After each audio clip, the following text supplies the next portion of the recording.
हमारे साथ हैं मुदस्सर सिद्दीकी सहारनपुर से। मुदस्सर जी बताइए क्या सवाल है आपका।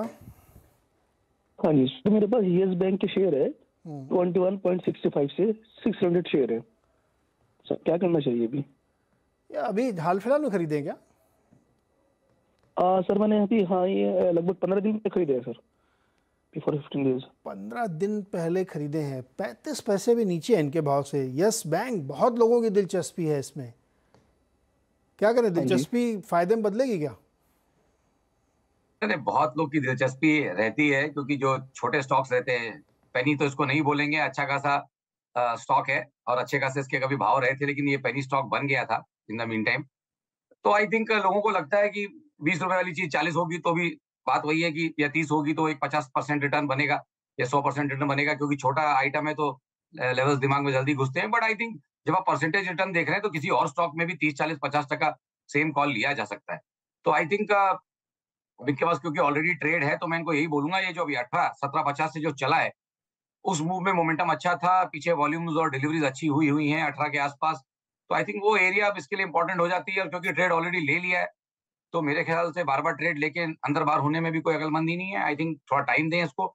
ट्रेड ले लिया है तो 18 के लेवल पे ध्यान रखें, और 17, 18 का जो जोन था जहां से चला है वो क्रिटिकल है, उसके नीचे जब तक नहीं जाता तब तक बहुत ज्यादा इन एरियाज के से भी नीचे नहीं जाएगा, और मेरे ख्याल से 20, 21 को होल्ड करेगा। तो आई थिंक ट्रेड में बने रहें, और 17 के ऊपर ध्यान रखें। 17 के नीचे जाएगा तो तकलीफ का बात बनेगी, नहीं तब तक ट्रेड में बने रहें। और अगर इसको 3 महीना देंगे तो शायद जिस तरह से इसने मोमेंटम और वॉल्यूम्स पकड़े हैं, तो इनको ऊपर में 28, 29 के भाव तो एटलीस्ट मिल जाएंगे।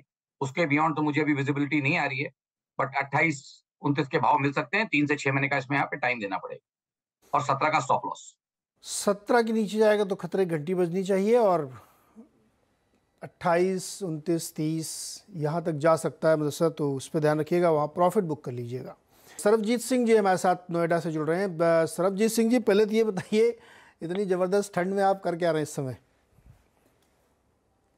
Yes sir. कह रहा हूँ इतनी सर्दी में कहाँ हैं, घर पे हैं कि ऑफिस निकल गए? नहीं सर, ऑफिस अभी नहीं निकले, थोड़ी देर निकलूंगा, अभी तो घर पे ही है। निकलने लायक मौसम है? दिखाई दे रहा कोहरा वोहरा छट गया क्या? नहीं सर, कोहरा रहेगा, लेकिन ऑफिस तो जाना ही है, वो हमारी रोजमर्रा है। अच्छा, चलिए बताइए सवाल क्या है आपका। सर अरविंद के हमें 501 शेयर बाइंग किए हैं 101 के रेट में। मैं जानना चाहता हूँ इसको होल्ड करना है या इससे किसी उछाल पे निकलना है sir, please suggest me. Okay, Arvind limited, Sarvendra 101 पे खरीदा है, 88 रुपये भाव चल रहा है, क्या करें सरबजीत जी? देखिए, यहाँ पे फिलहाल तो सेटअप्स वीक लग रहे हैं, और ये वो स्टॉक है जिसने 2018 में ही अपना हाई रख दिया था, उसके बाद से कोविड वाली तेजी में नया हाई नहीं रख पाया। तो बेसिकली एक अंडर परफॉर्मिंग कैटेगरी का स्टॉक माना जाएगा। फिलहाल मेरे हिसाब से यहाँ नरमी चल रही है, बट अभी आई थिंक थोड़ा सा शॉर्ट टर्म में ओवरसोल्ड है। तो क्योंकि ट्रेड में ऑलरेडी बने हैं, तो इसलिए मैं कहता हूँ कि एक स्टॉप लॉस लगा लें।